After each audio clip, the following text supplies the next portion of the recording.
ஐநெறி நூல் அம்மையப்பர் நம் அனைவருக்கும் அருளும் வாழ்க்கை நெறி. இந்நூலில் உள்ள கருத்துக்களை உணர்ந்து பதிவு செய்தவர் ஆசான்மா செந்தமிழன் அவர்கள். இந்நூலின் 5ஆம் இயல் 3 ஊழ்நிலைகள். படிப்பவர் திருமதி நறுவிழி. இவ்வியலில் உள்ள மறைமொழிகளை இசையமைத்து பாடியிருப்பவர் ஆசான் மா செந்தமிழன். ஐநெறி நூல் இயல் 5 3 ஊழ்நிலைகள். அட்டூழ். மறைமொழி 36. நினைவில் உழற்றல் அறிவழி நிகழ்த்தும் அட்டூழ் என்க. ஊழ் என்ற சொல் காலத்தை முதன்மையாக குறிப்பது. ஊழ்வினை என்றால் கடந்த காலத்தில் செய்த வினைகள் என்று நேரடியாக பொருள் தரும். அது மட்டுமல்ல, ஆக்கமும் அழிவும் ஒரு சேர இருப்பதுதான் ஊழ். அதுதான் ஊழி என்றாகிறது. ஊழில் ஆக்கமும் இருக்கும், அழிவும் இருக்கும். ஏறத்தாழ அனைவரும் ஏதோ ஒன்றில் தொடர்ச்சியாக சிக்கிக்கொண்டே இருப்பர். தொடர்ச்சியாக ஈடுபடுவதை பற்றி நான் கூறவில்லை, சிக்குவதை பற்றி கூறுகிறேன். முதலில் வருவது அட்டூழ். நினைவில் உழற்றல் அறிவழி நிகழ்த்தும் அட்டூழ் என்க. கடந்த கால நினைவுகளில் ஆக்கக் கருத்துக்களை பெற வேண்டும். மாறாக அந்த நினைவுகளில் உழற்றிக்கொண்டே இருத்தல்.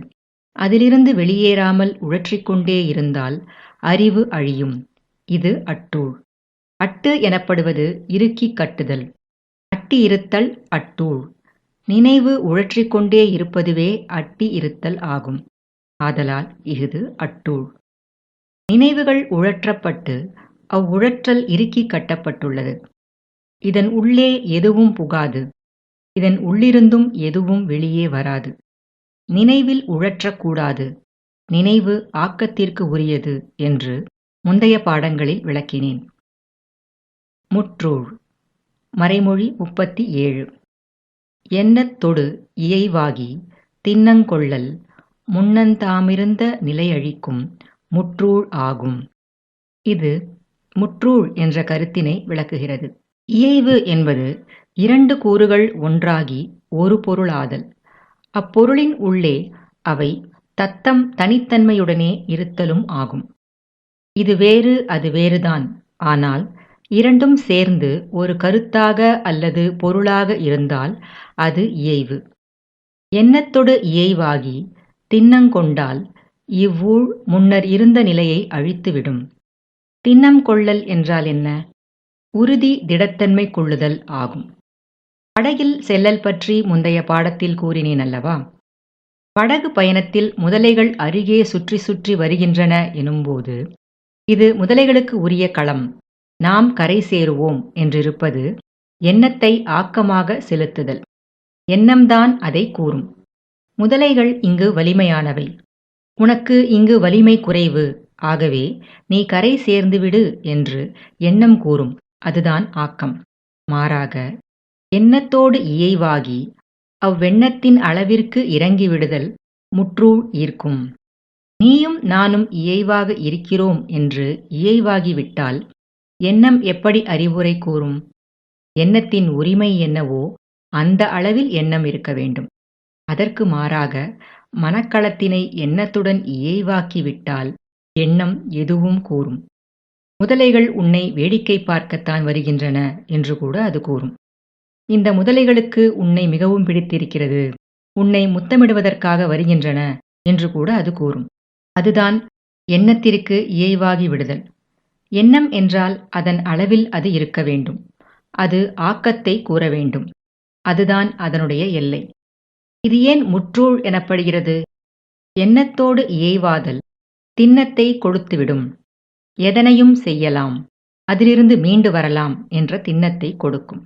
விளைவை சிதைக்கலாம் எனும் எண்ணம் இருமாப்பாகும் என்று ஒரு மறைமொழியை விளக்கினேன். எதையும் செய்யலாம், விளைவுகள் வரட்டும், அந்த விளைவை சிதைப்போம் எனல் இருமாப்பு. எண்ணத்திற்கு இயைவாகிவிட்டால் அது இப்படி அறிவுரை கூறும். இதனை இப்படி செய்தால் இதிலிருந்து தப்பலாம். ஒருவேளை தப்ப முடியவில்லை என்றாலும் வேறு வழி இருக்கிறது, நீ இதனை செய் என்று அது கூறும். இது முற்றூழ். ஏன் முற்றூழ் தெரியுமா? இத்தோடு வாழ்க்கை முற்று பெறுகிறது, அதனால் அது முற்றூழ். வாழ்க்கை முடிகிறது என்றால் உயிர் போகிறது என்று பொருள் அல்ல. உயிர் இருக்கலாம் போகலாம், அது வேறு. ஆனால் வாழ்க்கை முடிந்துவிடும்.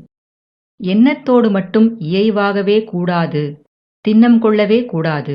அதாவது திண்ணம் என்பது ஒரு கொடுமை.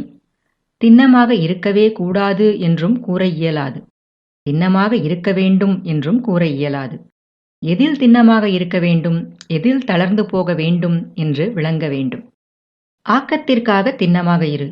எண்ணத்தோடு போய் இயைவாகி ஏன் திண்ணமாகிறாய்? எண்ணம் எதையும் செய்யச் சொல்லும். இயற்கை சூழலுக்கு எதிராக, மாந்த உடல்களுக்கு எதிராக எவ்வளவோ செயல்கள் நிகழ்த்தப்படுகின்றன. எவ்வளவோ கொடுமைகள் நிகழ்ந்து கொண்டிருக்கின்றன. இவையெல்லாம் அறிவினால் நிகழ்த்தப்படுகின்றன. அதனை நன்கு புரிந்து கொள்ளுங்கள். அறிவற்றவர்கள் இப்படி செய்யவே மாட்டார்கள். அறியாமையில் இருப்பவர்களுக்கு பிறர்க்கு தீங்கிழைக்கும் எண்ணம் கூட வராது. அதாவது எண்ணம் வராது. அவர்கள் பதட்டமடைவார்கள். பிறர்க்கு சிறு தீங்கு என்றாலும் பதட்டமடைவார்கள். ஆனால் அறிவு தீங்கில் ஈடுபடுத்தும். அதிலிருந்து தப்பும் வழியை கற்றுத்தரும். மீண்டும் ஈடுபடுத்தும், தப்பும் வழியை கற்றுத்தரும். ஏனெனில் இவ்வாறானோர் எண்ணத்திற்கு இயைவு ஆகிவிட்டனர். மனக்களத்துள் பேரண்டமே உள்ளது. அமர்ந்த இடத்திலிருந்து ஆகாயத்தின் ஒரு முனையில் என்ன இருக்கின்றது என வேண்டினால் எம்பெருமான் மனக்களத்தின் ஊடாக உணர்த்துவார். மனக்களத்தில் எண்ணம் சிறு புள்ளி. அப்புள்ளியோடு இயைவு ஆகிய பின் அது திண்ணம் கொடுத்து கொண்டே இருக்கும். அது அறிவு அல்லவா? அதனால் அது பல கணக்குகளை கற்றுத்தரும். எல்லா கணக்குகளும் வரம்புகளை மீறுதல், விளைவுகளை பற்றுதல், ஒவ்வா விளைவுகளை சிதைத்தல் ஆகியவற்றை கற்றுத்தரும். இதற்கு ஆட்பட்டோர் இருமாப்போடு இருப்பர். ஒரு நிலையில் எண்ணத்தோடு இயைவாகி திண்ணம் கொண்டோர் முற்றுப் பெறுவர். அவ்வளவுதான். எண்ணம் ஓடிவிடும். திரும்பி பார்த்தால் எண்ணம் இருக்காது. அது ஓடும்பொழுது ஒன்றை சொல்லிவிட்டு போக வாய்ப்பிருக்கிறது. உன் கதை முடிந்தது என்று கூட அது சொல்லும். அது அறிவு. அப்படித்தான் சொல்லும். முடிந்தது என்றால் முடிந்தது என்று சொல்லிவிடும். திரும்பி பார்த்தால் வாழ்க்கை இருக்காது. உயிர் இருக்கும், உடல் இருக்கும். ஆனால் வாழ்க்கை இருக்காது. இதனால் இது முற்றூழ் எனப்படுகிறது. மறுப்பூழ். மறைமொழி 38. ஒன்றினைப் பற்றி எவ்வொன்றினைத் தெற்றி எவ்வொன்றினுக்காய் தாமுற்ற யாவையும் அற்றலாக்குந் துணிவு தன்னிலைதானே மறுத்தலான் மறுப்பூழ் ஆகும். ஒன்றினைப் பற்றி அவ்வொன்றினைத் தெற்றி. ஒன்றே ஒன்றைப் பற்றிக் கொள்ளுதல். அந்த ஒன்றே ஒன்றைத் தெற்றிக் கொள்ளுதல் இது. தெற்றுதல் என்றால் தேறல், தேற்றுதல் என்று கூறுகிறோம் அல்லவா? அதற்கு முந்தைய நிலை. ஒன்றை பற்றிக் கொள்ளுதல், அந்த ஒன்றினை தேற்றிக் கொண்டே இருத்தல் அல்லது அதனை விடாது கொண்டிருத்தல். அது தளர்ந்து விடாது, அதனை பிடித்து விடுதல். அந்த ஒன்றினுக்காய் தாமுற்ற யாவையும் அற்றல் ஆக்கும் துணிவு. அந்த ஒன்றுக்காக இதுவரை தாம் உற்ற யாவையும், எந்த முயற்சியும் இல்லாமல் வந்து சேர்ந்த யாவற்றையும் அற்றல் ஆக்கும் துணிவு இவ்வூழ் ஆகும். தன்னிலை தானே மறுத்தலான் மறுப்பூழ் ஆகும். இந்த துணிவு தன்னிலையை தானே மறுப்பது. ஆதலால் இது மறுப்பூழ். இவ்வாறானோர் தன்னிலையை தாமே மறுப்பர். ஒவ்வொருவருக்கும் ஒரு நிலை உண்டு, கண்ணியம் உண்டு. அந்த கண்ணிய நிலை அவரவருக்குத் தெரியும். நாம் இப்படி கண்ணியமாக இருக்கிறோம் அல்லது இப்படி இருக்க வேண்டும் என்பது அவரவருக்கு உரிய அவரவர் அறிந்த நிலை. அதனை யாரும் கற்றுத்தர வேண்டியதில்லை. அந்த தன் நிலையை தான் மறுத்தல் இவ்வூழ். தனக்குத்தானே ஒரு கேள்வி வரும் அல்லவா? அந்த கேள்விக்கு அவர்களிடம் இருக்கும் விளக்கமும் விடையும் இதுதான். அதனால் என்ன? இதனால் அவமானம் நேர்ந்தால் நேரட்டும். எனக்கு உரியவற்றை இழந்தாலும் இழப்பேன். எனக்கு அந்த ஒன்றுதான் வேண்டும் என்போர் இவர். ஏதோ ஒன்றுக்கு அடிமையான அனைவருமே இப்படி மறுப்போழில் இருப்போர்தாம். வெளியில் இருந்து பார்ப்போர் அல்லது உற்றார் உறவினர் நீ இப்படி செய்யலாமா என்று கேட்பர். அவர்கள் தன்னிலையை தானே மறுத்து கொண்டிருப்பதால் அந்த கேள்வியே விளங்காது அல்லது அந்த கேள்வி அவர்களுக்கு எரிச்சல் ஊட்டும். அந்த ஏதோ ஒன்றை பற்றிக் கொள்வதைத் தவிர வேறு எதுவுமே இருக்காது. அது தன்னிலையை தானே மறுக்கும் நிலைக்கு கொண்டு வரும். அது மறுப்பூழ். 3 ஊழ் நிலைகள், அட்டூழ், முற்றூழ், மறுப்பூழ் ஆகிய 3 இதுவரை கூறப்பட்டன. இந்த மூன்றும் ஏன் ஊழ் எனப்படுகின்றன என்றால், இந்த 3 ஊழ் நிலைகளிலும் இருப்பவர்கள் தொடர்ந்து இதனையே செய்வார்கள். அதனால்தான் இது ஊழ் எனப்படுகிறது. எப்பொழுதுமே இவர்கள் இவ்வாறான ஒரு புள்ளிக்குள் சிக்குவார்கள். அவர்கள் அட்டூழில் இருப்பார்கள், அல்லது முற்றூழில் இருப்பார்கள், அல்லது மறுப்பூழில் இருப்பார்கள். இதனை சுருக்கமாக நினைவூட்டி விளக்குகிறேன். நினைவில் உழற்றி அறிவினை அழித்துக் கொண்டே இருப்பவர்கள் அட்டூழில் இருப்பர். இன்று சில நினைவுகளில் உழற்றுகிறார்கள், நாளை வேறு நினைவுகளில் உழற்றுவார்கள், இன்னும் சில ஆண்டுகளுக்குப் பிறகு வேறு நினைவுகளில் உழற்றிக் கொண்டிருப்பார்கள். எப்பொழுதுமே நினைவுகளால் அறிவை அழித்துக் கொண்டு இருப்பர். இது அட்டூழ். எண்ணத்தொடு இயைவாகி முன்பு தாம் என்ன நிலையில் இருந்தோமோ அதனையே முற்றுப்பெற வைப்பது முற்றூழ். முற்று பெற்ற பின்னரும் அடுத்த நிலையினை இறைவன் அருளுவான். அந்த நிலையையும் அவர்கள் முற்றுப்பெற வைப்பர். இப்படி அவர்கள் இதனை நிறுத்தாமல் செய்து கொண்டே இருப்பர். ஒன்றை பற்றி கொண்டு அதற்காக தாம் உற்ற யாவற்றையும் அற்றல் ஆக்குவோர் மறுப்போழில் இருப்போர். அற்றுப்போன பிறகு மீண்டும் இறைவன் பலவற்றை வழங்குகிறான். அந்நிலையிலும் ஏதோ ஒன்றை பற்றிக் கொள்வார்கள். யாவற்றையுமே அற்றலாக்கி விடுவார்கள். அந்த துணிவு அவர்களிடம் இருந்து கொண்டே இருக்கும். இவ்வாறு 3 ஊழ் நிலைகள் இருக்கின்றன.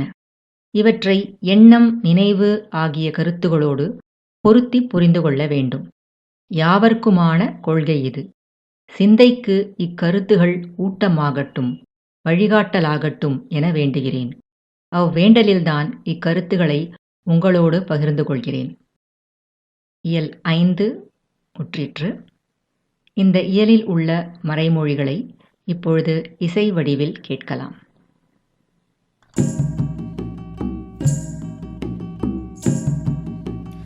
நினைவில் உழற்றல் அறிவழி நிகழ்த்து மட்டூழ் என்க. நினைவில் உழற்றல் அறிவழி நிகழ்த்து மட்டூழ் என்க. எண்ணத்தொடு இயைவாகி திண்ணங்கொள்ளல் முன்னந்தாம் இருந்த நிலையழிக்கும் முற்றூடாகும். எண்ணத்தொடு இயைவாகி திண்ணங்கொள்ளல் முன்னந்தாம் இருந்த நிலையழிக்கும் முற்றூடாகும். ஒன்றினை பற்றிய ஒன்றினை தெற்றிய ஒன்றினு காய். ஒன்றினை பற்றிய ஒன்றினை தெற்றிய ஒன்றினு காய். தாமுற்ற யாவையும் அற்றலாக்கும் துணிவு தன்னிலைதானே. மறுத்தலான் மறுப்பூழாகும். யாவையும் அற்றலாக்கும் துணிவு தன்னிலைதானே. மறுத்தலான் மறுப்பூழாகும்.